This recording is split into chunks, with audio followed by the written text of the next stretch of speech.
So it's the end of 2025. We're heading into 2026. And today, Angela, Nguyen, and I are going to talk about some things we have seen come up on our respective YouTube channels and podcasts in the last year. That whole discussion is coming up now.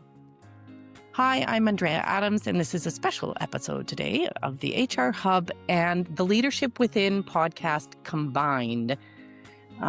Angela, I'm going to turn it over to you now to introduce yourself.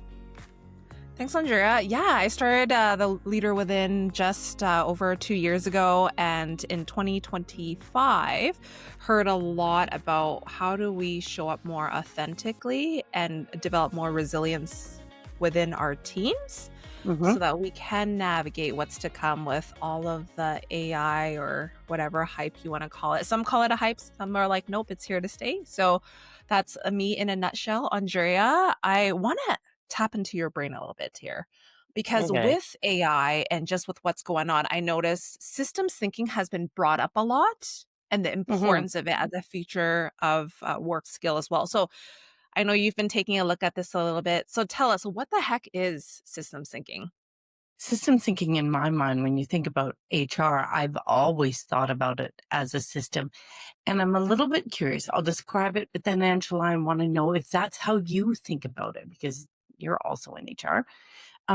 So when you think about, let's say, for example, competencies, competencies are part of the system. We pull them into, and if you actually step away even from competencies and go to values, you pull those values into just about every aspect of HR. You put it in recruitment, you put it in onboarding, you put it in performance management, performance development, just like, whatever, what kind of development do you want to do?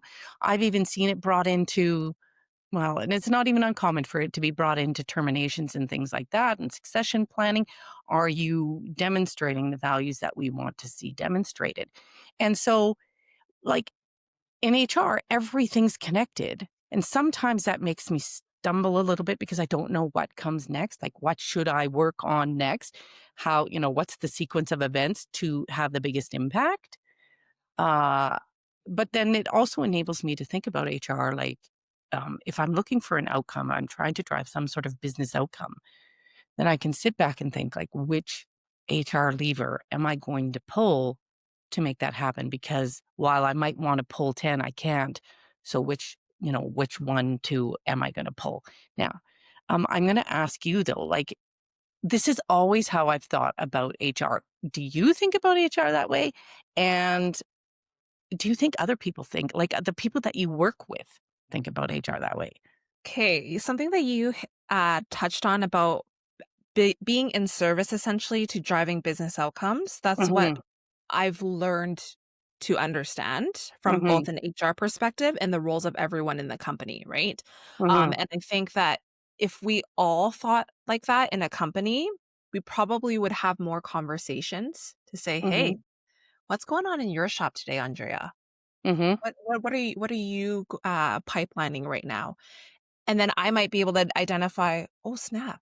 I actually have a few resources working on that too." So does that mhm, mean we're duplicating efforts? We're duplicating resources and finances and everything, and mhm, then it just creates all these inefficiencies?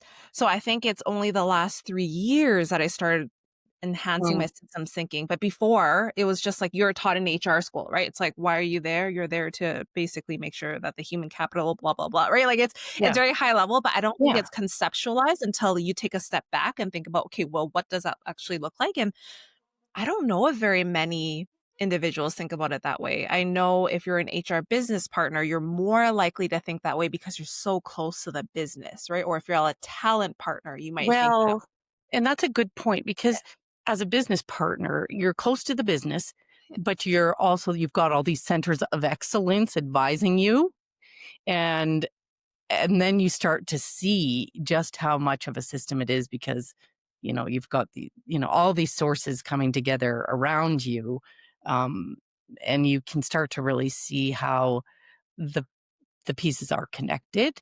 So I think that's a good point. I think also like when you talk about, what you go to school for, or even when you get hired for a job, you're really trying to perfect, like if you're hired as, say, a recruiter, you're trying to perfect the skills in recruitment. You aren't thinking about business outcomes. You're not thinking about the other parts of the system uh, that are either affected by your work or you need to change to enable. Um, and yeah, so yeah, I agree. Okay, so now I want to tap into how this ties into how people feel like they belong in a workplace and feel engaged. Because I remember with a cultural health index survey, one of the questions is generally like, do you have a clear understanding of how your work ties into the organization or business outcomes and stuff like that? And so if you think about that question in itself, it does provoke a level of systems thinking, right? Because sometimes people are like you said, I'm so focused on perfecting my craft.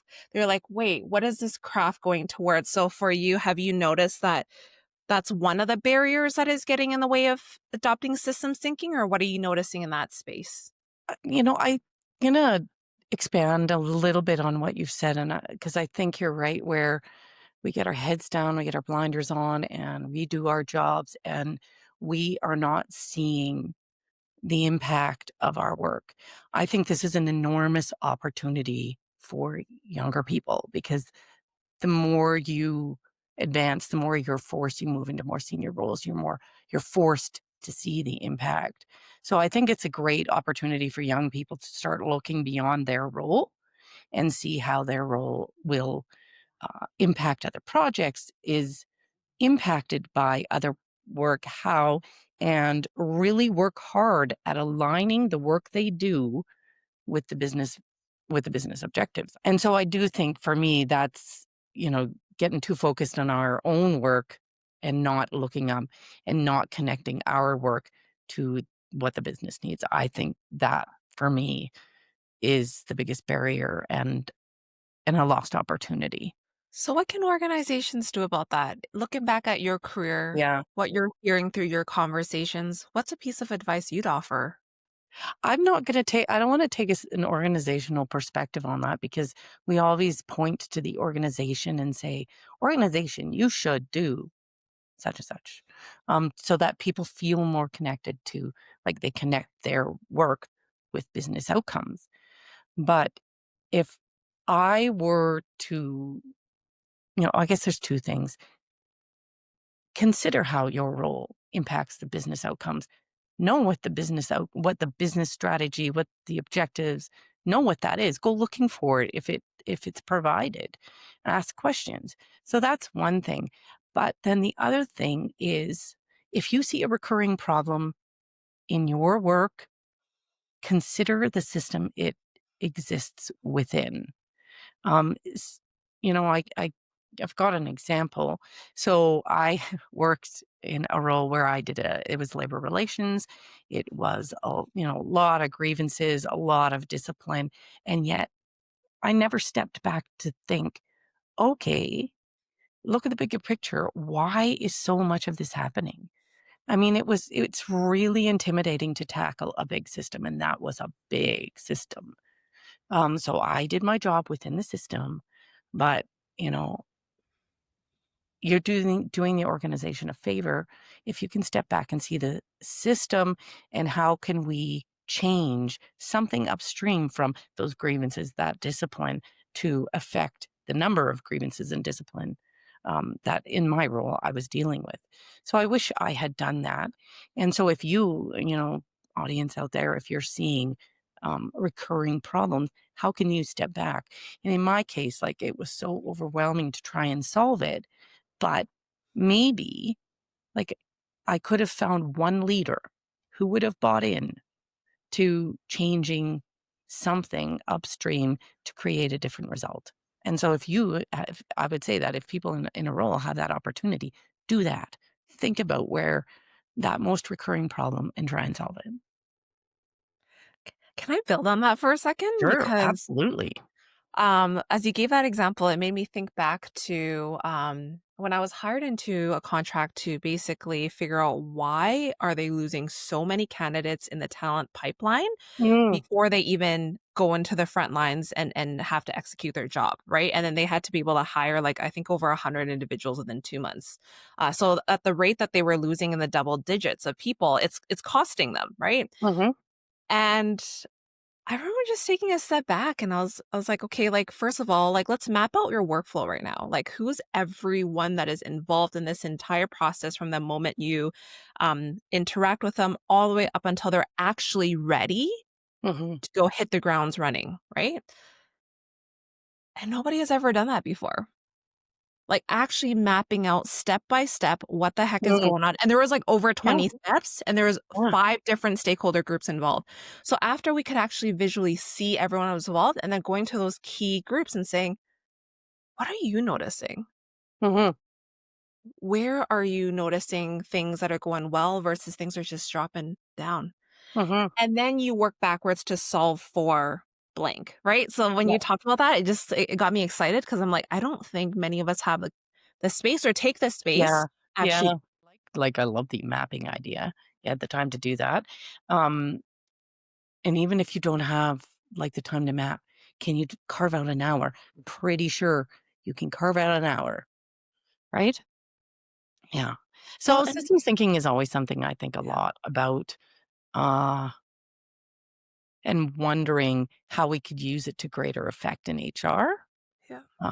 to create better results. So would you say that stakeholder buy-in and relationship management plays a role in that? Because you talked about like Yes, of I'm course I'm it glad does. that you had the time. Well, I actually had Yeah. to make the time and I had to create buy-in from the CFO and say, "Listen, like I know you need a solution yesterday because this is Mhm. costing you a lot, but without doing this, it's going to cost you more. So let's actually get to the root of the issue, which systems thinking allows you to do, Yeah.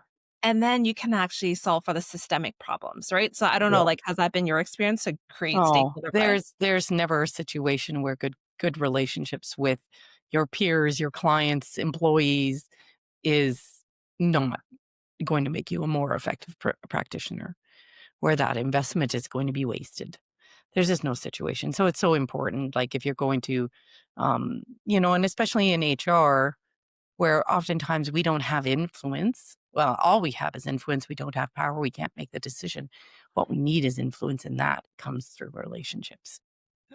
But I want to shift gears because I don't want to talk about this too much. I want to get on to another topic. The next one we were going to talk about is AI. And I'm really interested in this because you're involved in an organization actively adopting AI. So I'm so curious, what are the top challenges you're seeing around adoption rates and overall adoption success? And what have you seen that's going to help? Yeah, I'm gonna take a step back from my current organization, Okay. and I'm going to speak from a more general, like I'm paying attention through my network, the Okay. conversations I've had, the Yeah. companies that I've been able to help, Yeah. just because I'm really mindful of that confidentiality piece. But I Mhm. would say in general, the first one that comes to mind is what are we actually solving for? Because Mhm. I don't know if a lot of folks outside of your IT department understand the difference between agentic AI versus generative AI and what is required to be in place, whether it's an infrastructure perspective, right? Making sure you don't have legacy systems from 1990s that can't communicate with one Mhm. another, right? Which kind Mhm. of creates a bottleneck for agentic AI versus generative AI. More so, are people actually knowing what tools they're allowed to use? Do they know what they can input into there? Do I know that I can't give away intellectual property into Mm, the chats that yes. I create, Yeah. right? Yeah. Or am I pausing and rethinking how I'm working so that anytime there's anything that's repetitive or Mhm. taking so much of my time, I'm just like, how do I use that as a thought partner? How do I just kind of spitfire with that? Right. So I think that's the first thing is understanding what are we solving for without being too prescriptive so that Mhm. people can actually come to you with ideas. And then the second I think is around fear. That's really real, whether it's internally, externally, whatever it may be. It's fear around Mhm. job loss. Like, all Mhm. these things are gonna replace me, and then what does it mean for me? And that's where change management comes in. I don't know of enough organizations actually leverage change management practices. I've seen a lot of organizations that don't, and then I see others that do it very well because you want to bring the people with you, right? Mhm. Instead of just leaving them behind, and then you're powering through paying a lot of money for updating your infrastructures, all these tools, and yet nobody's actually leveraging it to its full capacity. Mhm. And then Can I yeah, stop go you ahead. there? Yeah, yeah, go for it. Yeah. Like, around the change management, like, I haven't been going out and canvassing, and I just have a different network probably, canvassing my network to see, who's implementing AI and are they using change management. Like, it just seems kinda crazy to me that they wouldn't be, and yet, are you hearing that they really aren't? I would say most medium-sized organizations above are really great with leveraging those. I think it's just they have more money Mhm. versus, like, the small to medium-sized businesses. It's a hit and miss from what I've Mm. heard. Yeah. Yeah. Yeah, that makes And it's sense. not just unique to AI adoption, it's any technology adoption, right? And then that's Mhm. why I think the last 2 years, you've seen an uptick of small to medium-sized businesses engaging more, change boutiques, if they can't Mm. afford the big fives, the smaller Mhm. change boutiques so that they can actually make sure that they're getting the realization of what they've invested into it. What Right. have you noticed in that space when it comes to an HR perspective and adopting um, any generative AI tools in general? And Frank, I haven't been asking a lot of questions. I've been asking a lot of questions about from experts, say around recruitment, around talent management. How can we embed AI in those areas? But I haven't been asking a lot of questions about implementation and change management. So, this is like ding ding, I should have an episode on this. So I might just look for a change management specialist who's actually worked on an AI implementation project. I think that would be super useful. So I haven't seen much, only that HR has been slow to adopt. Not completely slow. Like, I started doing episodes on AI 2 years ago, and those they did not perform well. But now my AI episodes are performing well, which to me is a measure demonstrating that AHR really is starting to engage. I think there's just so much opportunity for HR to engage in this process. I'm getting away from your question around change management, but there's so much opportunity because we need to set up, future employees for success. And if we don't, if we just let them keep doing their jobs and then drop AI, they're not gonna be ready for that change, and we're gonna be looking at a lot more layoffs. Do we wanna do that? No. So, how can we it is comes back to change management, training, learning, all of this, so much HR stuff. And that's that piece that you touched on that I think HR really needs to lean in from the perspective of I think I've read like it's just I've been reading different sources, so I'm horrible at being like an article by Yes. McKinsey Oh, or me whatever too. or Yeah. BCG, right? Like so I'm not that type of person, so I apologize for the lack of credibility there, but HR is gonna have to play a huge role in terms of what are the skills that we need. Yeah. Is the business actually clear on what those skills are, right? As we Mhm. map that career pathing, right? As Mhm. ladders of it's not gonna be as much of a career ladder as it's gonna be a pathway, right? As different rungs are taken out, Mhm. with more adoption of technology.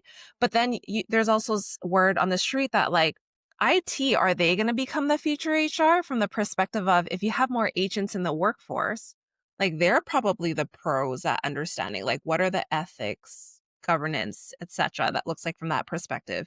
HR will then come in and partner with them to be like, okay, Mhm. what are the policies we need in place? What are the behaviors that we need in place? Right. Similar to what Mhm. you had Mhm. alluded to earlier. And then taking that concerted partnership forward. So I Mhm. just thought I'd add that third thing that I've noticed in there is that if HR and IT aren't working hand in hand, it's probably going to create a lot of inefficiencies and you're probably not going to get as much on your ROI. Yeah. That's an excellent point. All right. So What about leaders? So now leaders, okay, one, they have to field all the stress from stressed employees. Um, so how are they managing when they also are now or eventually going to be managing not only the team of humans, but their AI partners? What have you learned about how to do this successfully? Yeah, I'm noticing that clarity around, again, clarity around like what are you solving for? What is the roles and responsibilities of the technology versus the human? Hmm. How do you get the context to make decisions effectively and guide, right? I think coaching is going to be a huge part of that so that you can actually enable decision maker at a faster but more effective rate. Hmm. But that clarity around that roles and responsibilities piece, I think is gonna be really huge because you want to have that human technology relationship, right? That go hand in hand. And Hmm. then it requires them to be more adaptable with their leadership style. Because how Hmm. often do we hear leaders, "But I'm just this way. I am used to doing this." Man, yeah, being a Andre, leader. I'm sure you've seen a lot, right? When people come to you from an HR perspective, then you're just like, "Hmm, Yeah, I leaders have a hard job. They yes." they have a hard job. Yep. Uh, have you learned any great tips for leaders on, how to take that flexible approach? I'm a little biased. I would say start with the leader within. Yes. Play on words, right? I think it's how do you maintain a growth mindset, right? Because you're gonna have to Mm, have that level of technological acumen. You don't have to know everything, yeah. but you have to have a foundation, right? So how are Mhm, you creating space for that? mhm, Second, how are you making sure that you get what you need, whether mhm. it's energy, whatever makes it work? Right. Because if you can't show Yeah. up for yourself, you can't show up for other people. Yep. And then how do you then scale that for your people so that you're not the be all end all?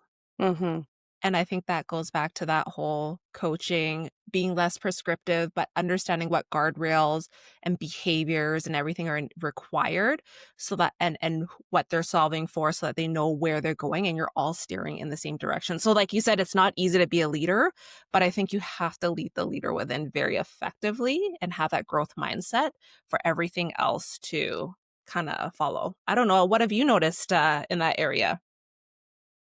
I I'm not going to build upon that. That was amazing. That really was, awesome. Okay, so, different question, though. As more tasks are augmented with AI or even just replaced, I've been asking this question for a while on my show, and I've gotten, answers. We're seeing, fewer entry-level jobs, created, more disappearing. Uh, what challenges does that create, and how do we mitigate or manage them? Because we need people to come in at the bottom and learn the organization. Hopefully, I'm not in that pool. But, Well, you know what? It's a yeah, question yeah, we're all struggling with. yeah. Like everyone is, I don't like, I'm asking super smart people this question or a related question. And it's one we're all struggling with, but I think we need to keep talking about it until we have a good answer. So, what Yeah. are you hearing? Okay, I'm gonna share what I'm hearing and seeing, and then I would love to hear what you've been able to synthesize. But because of that broken talent pipeline, it's gonna require a systems approach, right? From the government perspective, Yes. because how many companies can afford to pay for the extra training, the extra people to get them up to skill enough to come Hmm. in and then get up to speed with their company? Can I pause you there? Go for it. But then thinking about it from a systems approach, which is, you know, but HR needs to know what skills we really need to develop. Like Yeah. even before we get to asking government or capitalizing on the money that government is making available. Anyways, go on. And you nailed that part, because then it's like, if you don't know what skills that you need, how do you then inform post-secondary institutions, "Hey, as a heads up, these are the human skills we need. These are the technical, practical things that you can kind of like, introduce to your students. How do we explore internships, co-ops, whatever it may be, so they get that hands-on rotation?" And what I've seen done really well with, I think more so in the trades industry and, one other service-based industry, is they'll have a 12-month rotational program within a company. So you'll take this post-secondary student who's in the midst of their program, they'll go into one department for 4 months, switch into the next department for 4 months, switch again, and then at the very end, the company can decide, "You know what? Where should we keep them? Do we wanna keep them?" And so I think about internally, how often do we mobilize our talent and actually encourage that knowledge sharing? Especially if a lot of the boomers are gonna be retiring around 2030, if they choose to, and you have this unemployment gap of over 13%, are we saying, "You know what?" When it comes to youth, sorry, I'm gonna start with youth. It's over Mhm. 13% unemployment. Are companies clear on, like you said, one, the skills that they need? Are post-secondary institutions developing, students in a way where it's actually filling a gap in the market? Is Mhm. governments funding areas that we actually need to fill critical gaps on? And then Yeah. how are businesses then leaning in to say, "You know what? Am I open to this learning curve of it's gonna take a little bit of time for these folks to Yeah. get up to speed, but it's gonna help with the pipelining of the talent." So I'm curious, like, what have you heard from that perspective? Well, what I've heard is a little bit what was kind of baked into the question is that they're cutting, right now, cutting entry level, but we're also but because of the uncertainty in the market, cutting, mid-layer Uh-huh. as well. So we've got this kind of floating sort of not totally entry level, but we're creating this floating, not totally entry level, not senior set of employees, group of employees, and it's a big group that are not well connected to leadership, and that is gonna create problems for us. Because one of my guests pointed out that, the majority of leadership comes from within, not your kind of leadership within, but, like, promotions, and so they're promoted, and so if we don't hire them, they're not promoted. There's nobody to promote. That's possibly a problem for future years, but I think if it's gonna be a problem, and so it's possible that organizations are going to need to see entry level positions as an investment in their future, in the future health of the organization. It's possible. I'm hoping that, we can do better than that and find value in those level positions. Like it's not just a charity. We're creating real meaningful work and positions for these people, but it may require more of an investment mind frame or mindset from organizations. Oh, for sure, and even when you talk about that middle layer, how many companies actually have the finances and time, resources, whatever it may be, to determine, "Okay, now that we know what the skills are we committed to upskilling, reskilling, or buying?" Right? Like those different conversations I think are really important as well, because then you have folks who are like, "You know what? If I can learn another area, if I can actually have a job and stay and make a meaningful impact," they're willing to reskill. So it's Mhm. like, if you have that internal knowledge, like, are you actually investing and tapping into that, right? Because it's probably gonna cost you more if that person leaves, and then you have to start from scratch all over Oh, again. of course. It's shocking to me how many people still do not know how expensive turnover is and losing employees is. It is shocking to me. And then it impacts Um, productivity, right? In the workforce yeah, in itself, so yeah. can I switch gears, or did you have another Yeah, no, question? you can totally switch gears. Okay. So I know I kinda did a teaser right there just about retention, engagement, etcetera, but loneliness, that is something that is top of mind for a lot of individuals, right? So can you walk us through, like, what are you noticing about loneliness and disconnection and what this means for the workforce? I'm seeing like in the discussions I'm having, I am seeing loneliness brought up in one form or another. Either loneliness or its opposite, which is connection, come up over and over and over. It's come up when I was talking about event planning, because events are trying to create connection. Comes up when I talk about DEI, because we're trying to create connection amidst diverse groups. It came up when we were talking about burnout, for sure. And burnout's been like such a hot topic, but there are stats around the degree to which friendships, connection decreases the impact or the prevalence of burnout. Um, it's just come up in so many different conversations that I've had on my channel. And we know that Gallup for years has been saying that one of their top 12 ways of creating an engaged workforce is when an employee has a best friend at work. That's just so important to their engagement that Gallup includes it in their top 12. And we've known that for years and years. So employees with a best friend at work, according to Gallup, I did do my research, they're almost twice as likely to recommend their place of employment. They're almost twice as satisfied.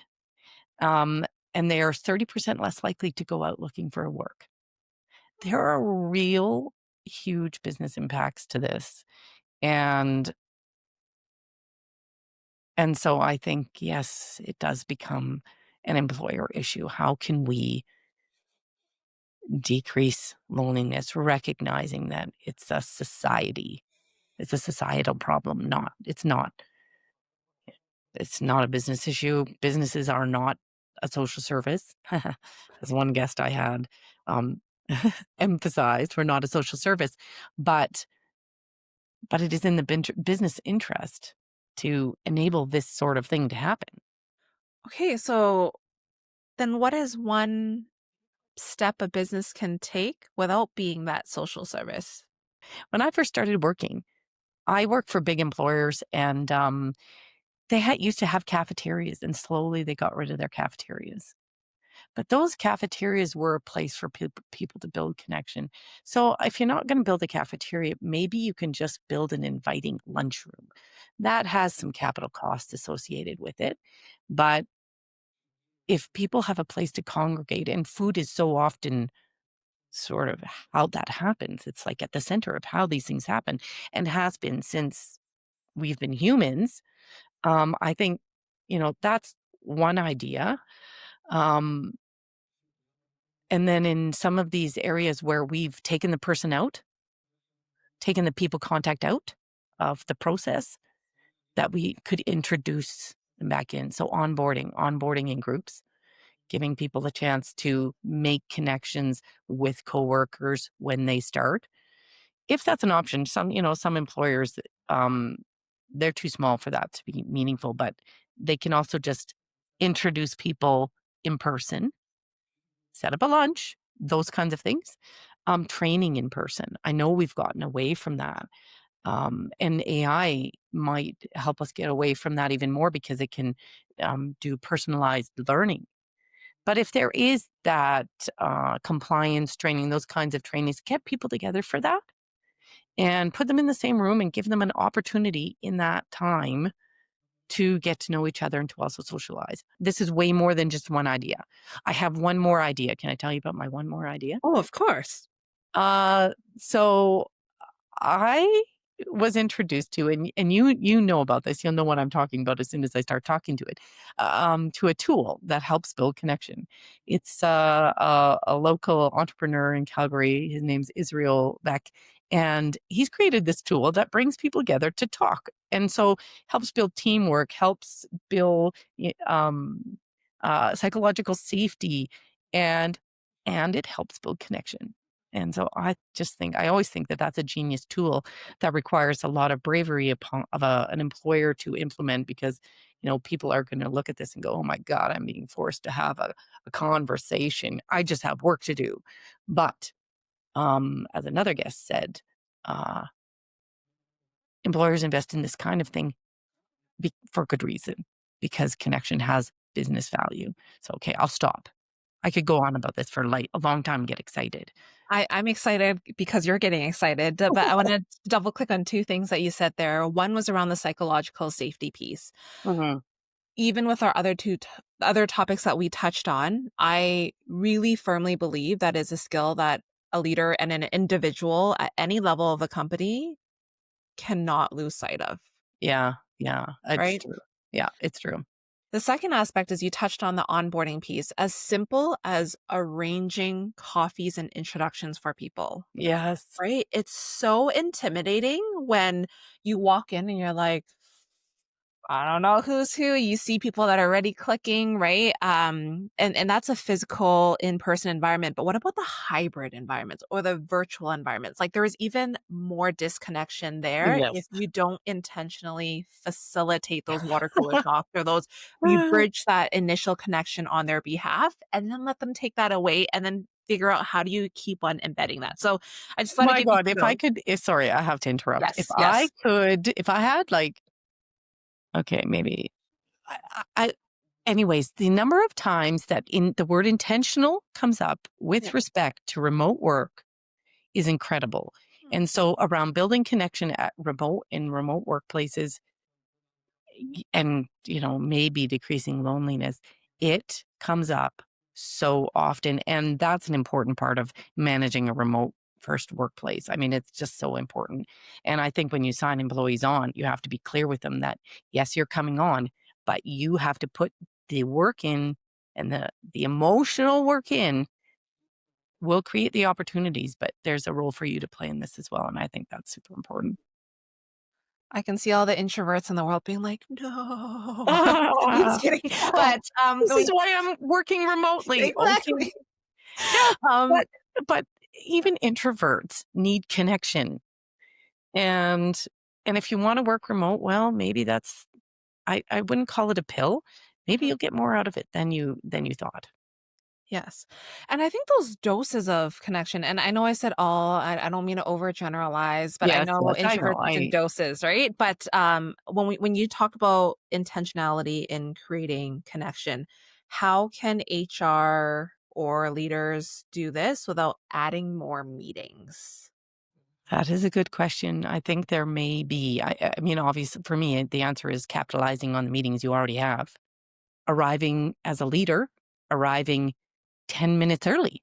There are those early birds that come to meetings early and then work the room, talk to them, make this, if you can, an enjoyable experience for the person who came early. So then over time, even more people will come early because it is an opportunity to connect.